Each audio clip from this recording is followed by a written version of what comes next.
Glórias a Deus, só temos ao Senhor, e que bom que o Senhor é suficiente para tudo o que precisamos, né? Ele é o Senhor da nossa vida. Saúdo aos irmãos, às irmãs, na graça e na paz do Salvador Jesus Cristo. Antes de darmos início à mensagem, à meditação desta tarde, quero apenas dar uma notícia sobre o nosso querido pastor Matias. Eu tive a oportunidade de visitá-lo agora há pouco, vim direto lá do hospital. Pela graça de Deus, ele teve alta do quarto da UTI. Ele ainda está num quarto de UTI porque o leito comum não tem vaga. Então é só por isso. Então ele já está com alta, só está esperando liberar um leito comum para ele poder liberar o quarto da UTI. Está conversando normalmente, lúcido, então trouxe bastante esperança ao nosso coração. Não tem mais nenhum tipo de confusão, nem desequilíbrio. Glórias a Deus. É claro que tem os próximos passos, né? Ele ainda não começou a caminhar, então ele vai ter que depois... ele já mexe os pés, tudo normalmente, mas ainda não ficou de pé, então ainda tem muitos cuidados. Mas pela graça de Deus, o quadro dele foi rapidamente modificado, ele está melhorando muito bem. E o Alberi, que é o genro dele, casado com a Ellen, que é a filha do pastor Matias da Eloá, está ali ao lado o tempo todo, e a igreja dando suporte em tudo que é necessário. Tá bom? Então, uma boa notícia, continuemos orando. Você também que está nos acompanhando pela internet, que ama o pastor Matias, às vezes de outras igrejas e outras cidades, continuemos orando, mas a boa notícia é que ele está melhorando. Amém? Amém. Vamos ler o texto do Evangelho de João, capítulo 6, são vários versículos, tá? É um texto longo, mas é importante, valioso para a reflexão dessa tarde, ler todo o texto. Então, Evangelho de João, capítulo 6, eu vou ler do verso 1 a 15 e depois dos versos 22 a 40. Então, João 6, de 1 a 15, aí a gente pula e lê do 22 ao 40, tá bom? Que Deus nos abençoe na reflexão desta tarde. Diz assim: algum tempo depois, Jesus partiu para outra margem do mar da Galileia, ou seja, do mar de Tiberíades. E grande multidão continuava a segui-lo, porque vira os sinais miraculosos que ele tinha realizado nos doentes. Então Jesus subiu ao monte e sentou-se com os seus discípulos. Estava próxima a festa judaica da Páscoa. Levantando-se os olhos e vendo uma grande multidão que se aproximava, Jesus disse a Filipe: onde compraremos pão para este povo comer? Fez essa pergunta apenas para pô-lo à prova, pois já tinha em mente o que ia fazer. Filipe lhe respondeu: 200 denários não comprariam pão suficiente para que cada um recebesse um pedaço.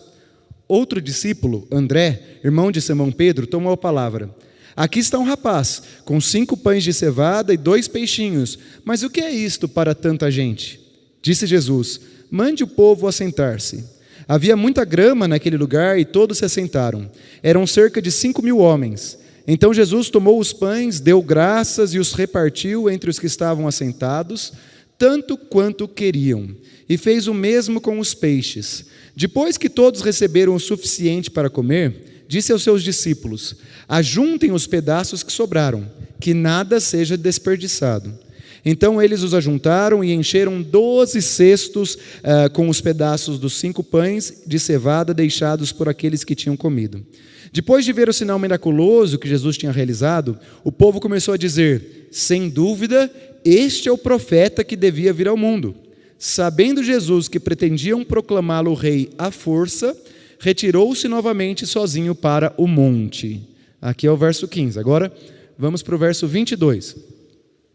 No dia seguinte, a multidão que tinha ficado no outro lado do mar percebeu que apenas um barco estivera ali, e que Jesus não havia entrado nele com os seus discípulos, mas que eles tinham partido sozinhos. Então alguns barcos de Tiberíades aproximaram-se do lugar onde o povo tinha comido pão, após o Senhor ter dado graças. Quando a multidão percebeu que nem Jesus, nem os discípulos estavam ali, entrou no barco e foi para Cafarnaum em busca de Jesus. Quando o encontraram do outro lado do mar, perguntaram-lhe: mestre, quando chegaste aqui? Jesus respondeu: a verdade é que vocês estão me procurando não porque viram os sinais miraculosos, mas porque vocês comeram os pães e ficaram satisfeitos.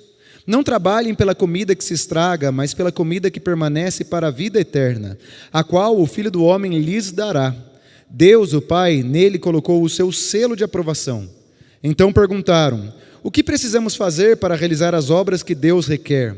Jesus respondeu: a obra de Deus é esta, crer naquele que ele enviou. Então lhe perguntaram: que sinal miraculoso mostrarás para que o vejamos e creiamos em ti? Que farás? Os nossos antepassados comeram o maná no deserto, como está escrito, ele lhes deu a comer do pão do céu. Declarou-lhes Jesus: digo-lhes a verdade, não foi Moisés quem lhes deu do pão do céu, mas é meu Pai quem lhes dá o verdadeiro pão do céu. Pois o pão de Deus é aquele que desceu do céu e dá vida ao mundo. Disseram eles: Senhor, dá-nos sempre desse pão. Então Jesus declarou: eu sou o pão da vida. Aquele que vem a mim nunca terá fome. Aquele que crê em mim nunca terá sede. Mas como eu lhes disse, vocês me viram, mas ainda não creem. Todo o que o Pai me der virá a mim, e quem vier a mim eu jamais rejeitarei. Pois desci do céu não para fazer a minha vontade, mas para fazer a vontade daquele que me enviou. E esta é a vontade daquele que me enviou, que eu não perca nenhum dos que ele me deu, mas os ressuscite no último dia. Porque a vontade de meu Pai é que todo o que olhar para o Filho e nele crer tenha a vida eterna, e eu o ressuscitarei no último dia. Palavras do Senhor. Amém? Esse texto ele é muito lindo. É um encontro de Jesus com a multidão. Não é um encontro de Jesus com uma pessoa individualmente, mas é um encontro de Jesus com o coletivo, com as pessoas, com todos ali que publicamente, era espaço público, quisessem ouvi-lo, né? Isso indica que o Espírito Santo é livre para agir aonde ele quiser.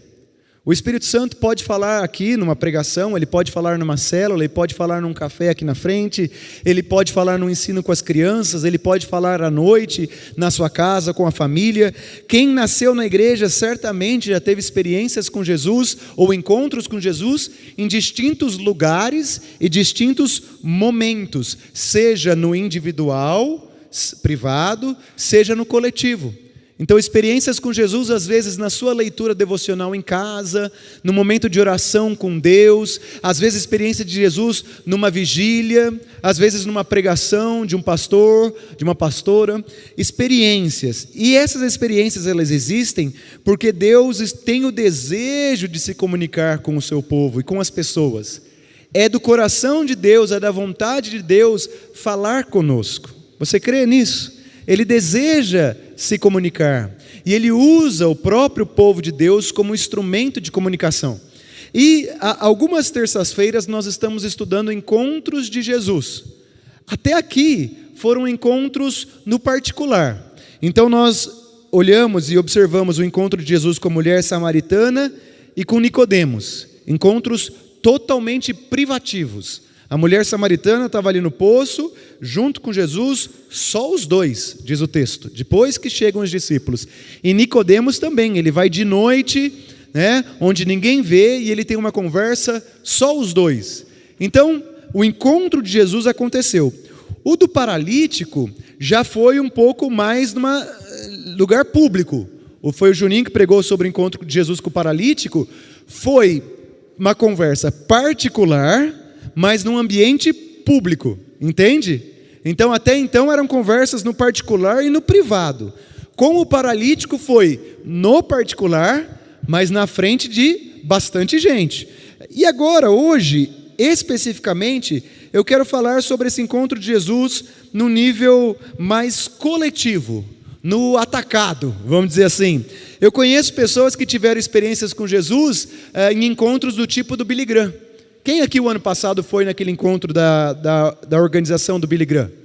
Alguns foram, né? Eu imagino que ali pessoas tiveram experiências com Jesus. Em acampamentos, quem já foi no acampamento e viveu uma experiência ali no atacado, campanhas evangelísticas, porque o Espírito Santo é livre para operar no pessoal e no público, no varejo e no atacado, de dia e de noite, em Jerusalém e em Samaria, com pessoas de formação acadêmica, com pessoas que não têm formação acadêmica, com pessoas saudáveis e com pessoas que estão doentes, com pessoas que são marginalizadas na sociedade e com pessoas que têm papéis públicos, porque não há barreira para o Espírito Santo vir ao encontro das pessoas. O livro de Atos, ele é muito interessante porque ele é um livro em que o protagonista é o Espírito Santo e ele ele confronta Paulo, Pedro e todos eles, porque ele quer falar com as pessoas. Então é interessante que as barreiras que às vezes tem no coração do crente, não tem no coração de Deus. Às vezes o crente ele acaba querendo ser o porteiro do céu, né? Espera aí deixa eu ver se eu abro a porta. Deus não chamou a gente, nenhum, pelo menos na Bíblia não tem, para ser o porteiro lá no céu. Ele chamou a gente para semear a palavra. Então, o Espírito Santo, às vezes, o mover dele é até, tem um colega que diz que é até perturbador. Por quê? Porque ele perturba. Eu tenho uma forma, uma ordem, como eu acho que as coisas funcionam, vem o Espírito Santo e ele perturba. Que nem uma água que está ali, ele vem e ele bate, porque ele quer mexer com as estruturas.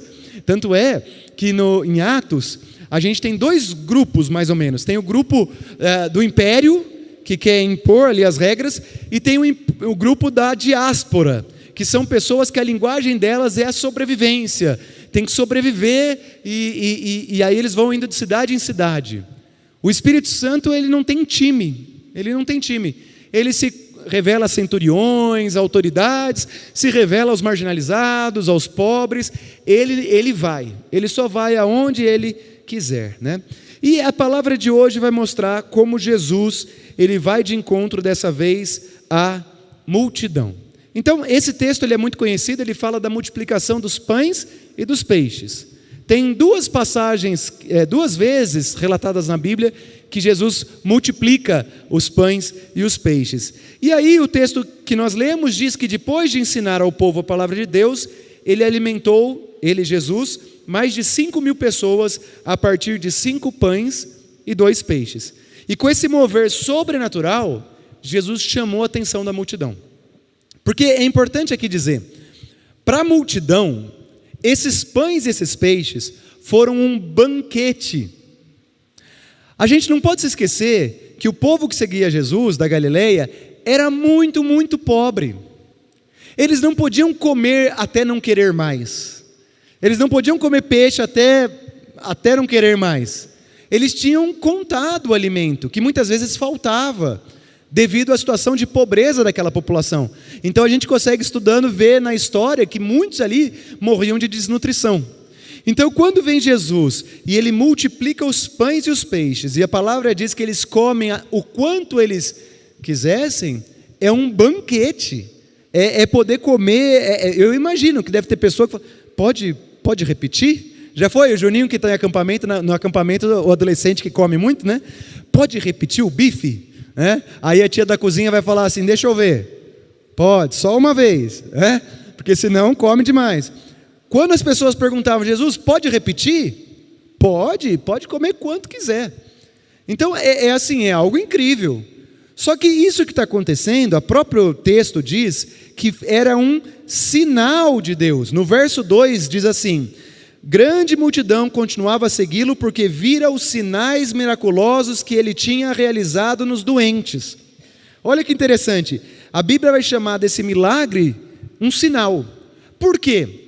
Porque o milagre aqui, ele não é um fim em si mesmo, mas ele é um sinal que aponta para algum outro lugar. O sinal, ele está sinalizando para algum lugar. Então o milagre da multiplicação não era só para satisfazer a carne, ainda que isso fosse legítimo, mas ele tinha mais do que isso. Jesus tinha mais, ele queria apontar para além. É o anfitrião que manda e convida todos a se sentar e comer à vontade. Isso é um sinal do quê? Um sinal de como vai ser a nossa vida com Ele, lá na glória e também aqui. Um sinal, ele está mostrando, ele está dando um aperitivo do que vai ser a vida com Deus. E a multidão está ali vivendo isso. Só que incomoda Jesus, porque a multidão não entendeu os sinais. Olha o que diz o texto. A verdade é que vocês estão me procurando, não porque viram os sinais. Jesus fala isso. Mas porque comeram os pães e ficaram satisfeitos. Então, de certa forma, eu particularmente não acho que Jesus está bravo com eles, mas eu acho que Jesus está falando, eu tenho mais. Não é isso, né? É que nem quando você vai dar aqueles presentes de Natal, de amigo secreto, você abre uma caixa, tem outra caixa, tem outra caixa, tem outra caixa, né? Às vezes tem um presente, tem um segundo presente, e não é só isso. Então vem Deus e dá um banquete. Eles acham que é isso, né? E aí eles começam a seguir Jesus, a multidão, num primeiro momento, por motivos errados. Mas está tudo bem, por motivo legítimo. Não errado, mas eu diria ainda pequeno, perto de tudo que Jesus tinha para eles. Às vezes isso acontece com a gente. Às vezes a gente está pegando uma parte, Deus tem algo muito maior para a gente, mas a gente fica ali querendo aquela parte o tempo todo. Então a multidão vai seguindo Jesus, mas se Jesus se submetesse à vontade da multidão, ele seria simplesmente eu não diria um curandeiro, mas um mágico, tipo o mágico de Oz daquela população. Mas Jesus veio para ser um mágico que multiplica alimento só para um povo? Ou ele veio para ser o Salvador do universo? Jesus estava expandindo a compreensão desse povo com esse sinal. Então veja, todo milagre, meu irmão, minha irmã, milagre de cura, a gente já viu, né? Milagres de pessoas que estavam quase morrendo e não morreram, né? Aquela quase morte, milagres de libertação, eles nunca são um fim em si mesmos, mas eles são sinais para como vai ser lá no céu, Azeolé. Lá no céu, se a pessoa foi curada, está sinalizando, ó, lá não tem doença. Se a pessoa teve uma experiência de quase morte, ó, lá no céu não tem morte. Se a pessoa foi liberta de alguma coisa terrível, ó, lá no céu você vai ser totalmente liberto. É um gozo pequeno do que é a grandeza do Rei do Universo, que é o nosso Senhor. Então esses pães de cevada, eles pareciam pequenos bolos assim, né? Grãos de cevada, que é da família do trigo, eram triturados, transformados em farinha e amassados com água. Lembra muito a história do maná do Antigo Testamento. Para mim lembra muito quando eu li esse texto, não sei para os irmãos, que é o alimento que Deus deu temporário. Tanto é que depois que eles entraram na terra prometida, acabou o maná. Porque Deus estava sinalizando, não só para o indivíduo, mas para todo aquele que crer no nome de Jesus, isso no Novo Testamento, que esse povo todo vai ser abençoado. Então às vezes a gente quer olhar naquele quadro pequeno e Deus está fazendo uma obra muito, muito grandiosa. E aí Jesus, é Ele quem suscita o problema para poder ensinar para o povo. E Ele faz isso com a gente. Às vezes Ele nos coloca à prova, não coloca? E a prova, se a gente viver com o Senhor, ela vai expandir a nossa compreensão da graça de Deus e do poder de Deus. E Ele coloca as pessoas à prova. Ele que pergunta a Filipe: onde que nós vamos comprar pão para esse povo comer? E diz o texto que Jesus já sabia. Ele só queria ver o que ele ia responder. E aí, Filipe diz assim: nem com 200 denários a gente compraria pão suficiente para todos. Lembra que um denário dava comida para um dia. Então, quase que nem com o dinheiro de um ano inteiro, ou de 7 meses de trabalho, a gente conseguiria, né, alimentar. Ou seja, é impossível alimentar. Eles têm uma percepção de Deus assim. E Deus quer gradativamente mostrando a dimensão de quem Ele é, né? E aí vem um outro, que é André, irmão de Simão Pedro. E ele fala: olha, Senhor, esse parece-me que já tem um pouquinho mais de fé. Ó, o que a gente tem aqui são 5 pães e 2 peixes. Ou seja, ele poderia, o Bira, falar: eu não tenho coragem de levar lá 5 pães para Jesus. Ele vai ficar bravo comigo. Ele falou: onde já se viu? Você vai dar só para 5 pessoas e abandonar o resto? Mas o André teve coragem e se sentiu seguro para falar com Jesus. E ele fala. E aí Jesus, é muito interessante que ele faz o que eu acho que vai ser lá nos céus. Ele é o anfitrião de um banquete. Por favor, peçam que se sentem. Todos se sentam. Diz que a grama é verde. 5.000 homens se sentam ali. E ele pega aqueles 5 pães, e eu não sei como. Claro que eu sei, né? O poder de Deus vai multiplicando. E a Bíblia diz que eles comem à vontade. Ou seja, à vontade. Eu não sei se já foi às vezes em rodízio. Sabe quando é rodízio? Aí o cuidado com o pecado da gula no rodízio, hein? Quando você sai do rodízio que você não consegue mais nem ver aquele sushi, ou não consegue nem ver mais a carne, é porque exagerou, né? Então cuidado. Enfim, eu acho que alguns ali pecaram na gula. Porque não comiam, né? Ou comiam muito pouco, de repente eles comem um monte, né? E aí o texto diz que eles estão satisfeitos, mas que Jesus sai. porque a missão dele não é ser um mágico numa aldeia, é ser o salvador do mundo. E ele sai. E aí, depois de ver o sinal miraculoso de Jesus, o povo começou a dizer, olha que interessante, eu não sei se os irmãos perceberam esse trecho que ele fala, sem dúvida este é o profeta, sabendo Jesus que pretendiam proclamá-lo rei à força.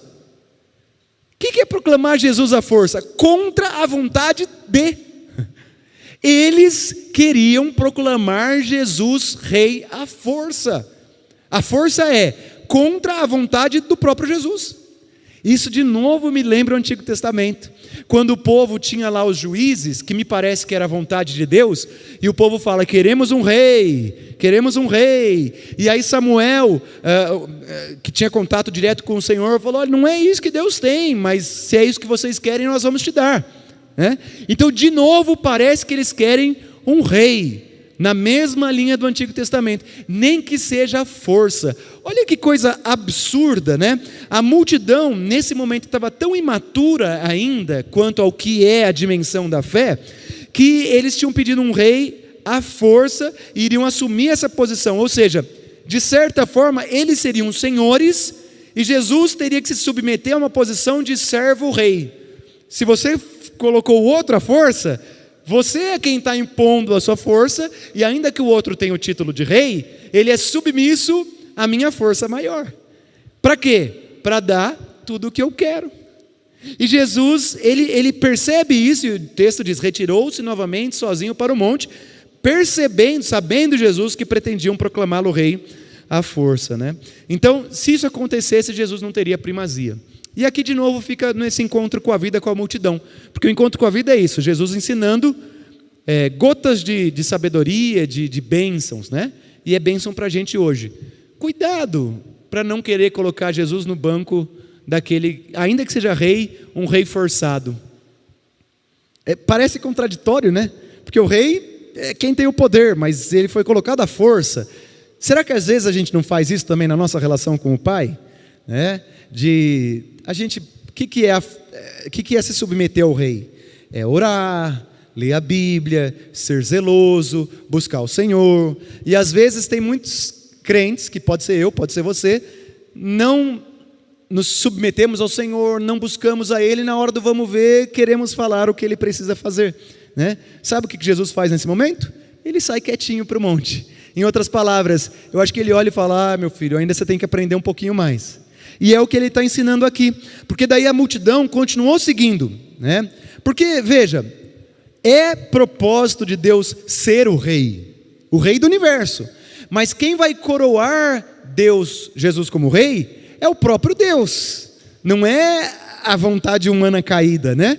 Então, cada coisa tem o seu momento, Jesus é o rei, mas não é dessa forma, tem a forma correta de se relacionar com Deus para ser abençoado e transformado, né?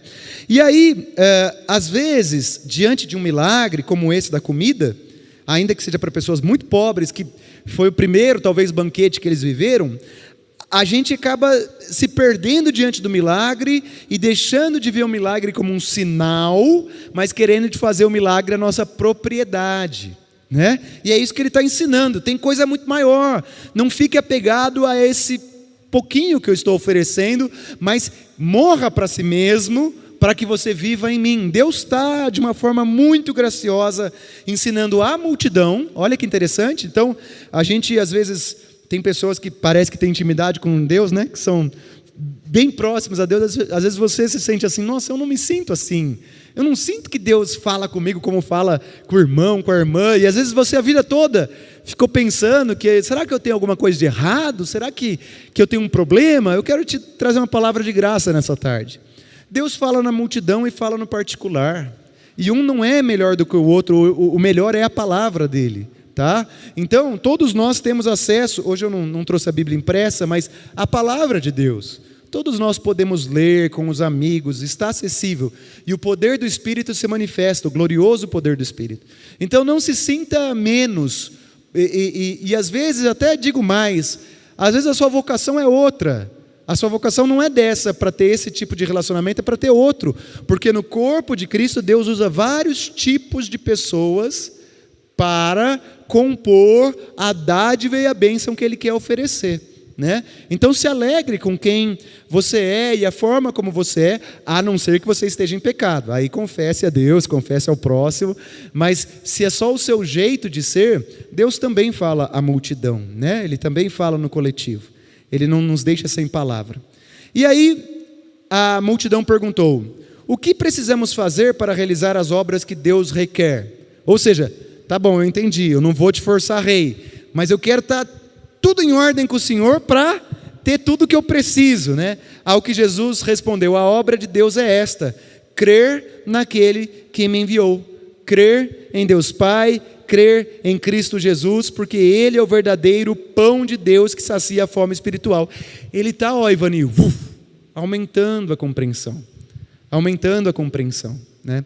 Eu assisti um desenho que o Leal me falou para assistir, eu achei incrível, é do Peregrino, do John Bunyan, né? Peregrino é aquele livro mais vendido, só perde para a Bíblia, escrito em 1600, é a história de um cidadão que se chama cristão, e ele vive na cidade da perdição, e ele quer ir para a cidade celestial. É a nossa história, de todo crente, né? Que vive no mundo perdido, no mundo das trevas, e quer ir para a cidade celestial. E aí ele vai passando por poucas e boas, né? É bem alegórico, ilustrativo, para contar um pouco a história da Bíblia, Rosane. E é interessante que ao longo da caminhada, Deus envia pessoas para o cristão chegar à cidade celestial. Então ele envia o auxiliador, então ele está ali afogando no mar na lama ali, né, da angústia, ele fala: auxílio, né, me auxilia. Aí vem um auxiliador e auxilia ele. Aí num outro momento ele está meio confuso, meio desanimado, e vem um evangelista. E o evangelista ergue o rosto dele e fala: olha para a luz, eu não consigo ver, mas não tire as lágrimas, olhe através das lágrimas, através do seu sofrimento, você vai ver a glória de Deus. E aí ele vê e ele continua. Aí tem um dado momento que aparece até um pastor de ovelhas, que é o próprio Jesus, mas ele não identifica que é Jesus. Muito parecido com os discípulos a caminho de Emaús. Ele conversa com Jesus, que está pastoreando as ovelhas, mas ele não sabe, não se toca que é o próprio Jesus. E aí o Jesus vai lá, continua firme, e vai até que ele chega. E quando ele chega na cidade celestial, quem está lá? O pastor. Ele falou: mas você que era o pastor de ovelhas? Sou eu, né?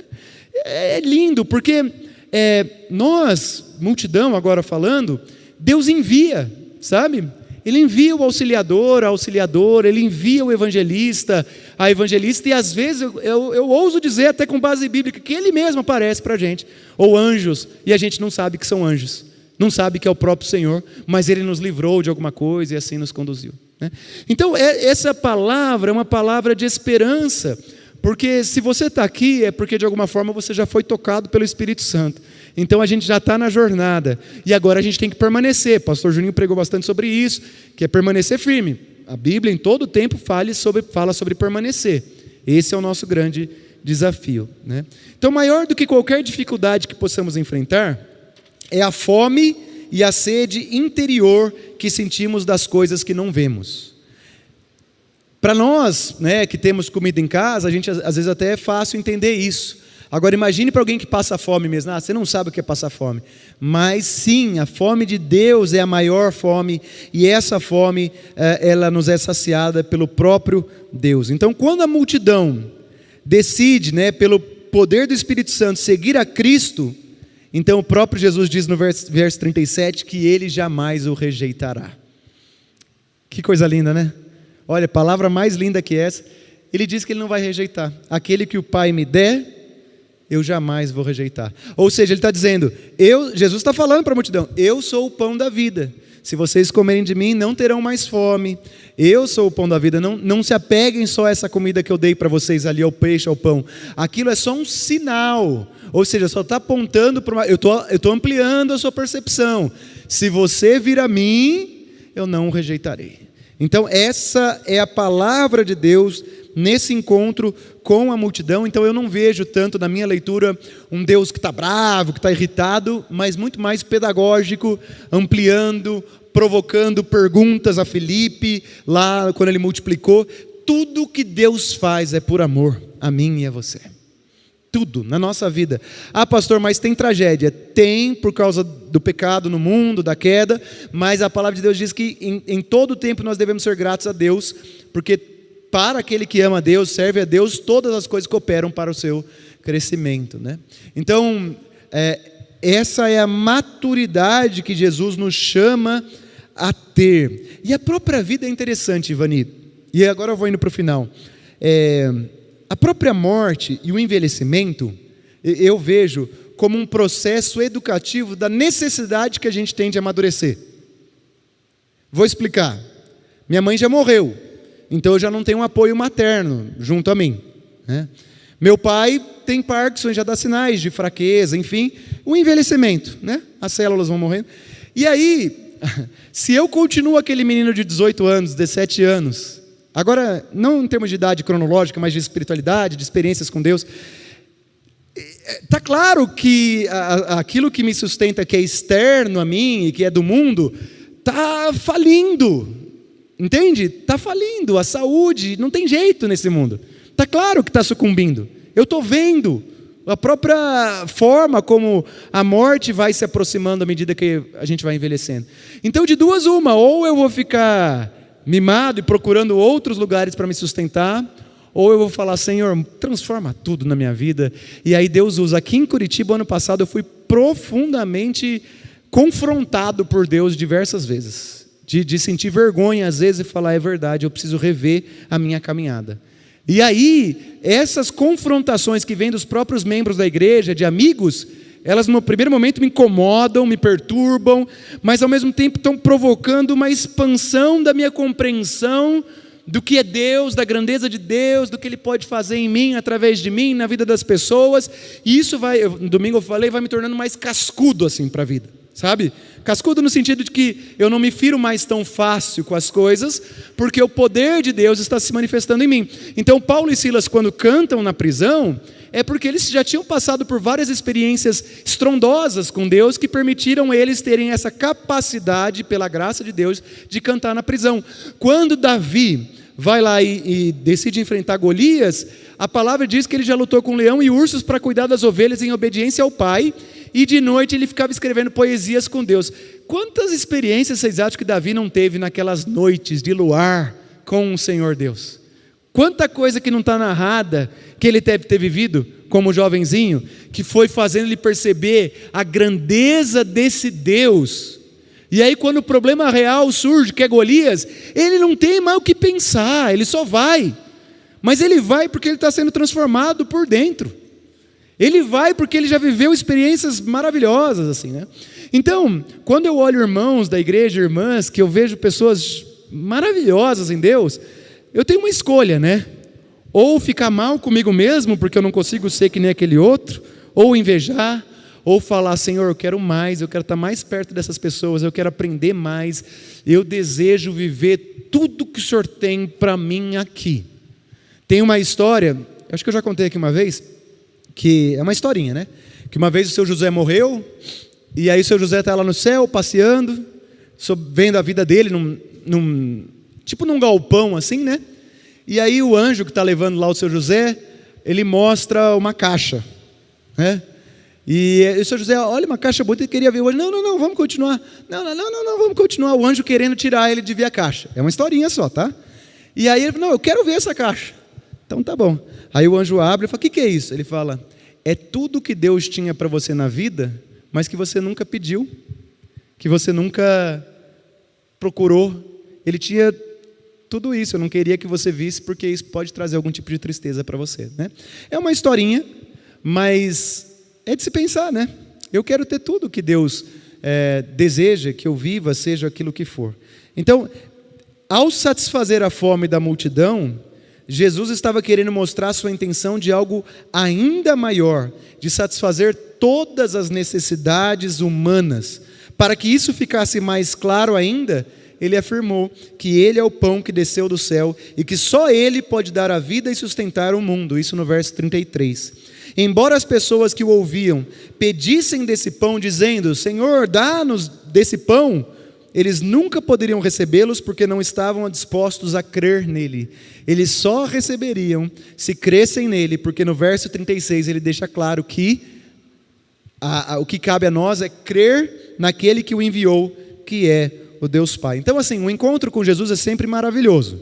Por isso que eu acho que você que está em casa e pode vir aqui no culto de terça, venha. Você que tem a oportunidade, venha, porque Deus fala no coletivo. Ele fala também no público. E não importa se é o pastor Paulo pregando, a pastora Priscila, o pastor Juninho, o presbítero Bira, o irmão Paulo, Ivani, não importa, né? O que importa é o amor que ele tem e ele usa o que ele tiver que usar para nos alcançar. Então, não percamos as oportunidades de termos encontros com Jesus. Foi divulgado nas redes sociais que esse era o último última mensagem com o tema Encontro com Jesus, mas não é o último, vamos ter mais 3, então as próximas 3 terças-feiras, nós vamos continuar estudando o Evangelho de João, e continuar estudando encontros de Jesus. Já estudamos o encontro com a mulher samaritana, com o paralítico, com Nicodemos, com João Batista, agora com a multidão, é o 5º, tem mais 3 ainda, tá? Então, venha, participe, quem sabe Deus se revela a nós, né, numa dessas tardes e nos abençoa com coisas maravilhosas. Que Deus te abençoe em nome de Jesus. Amém.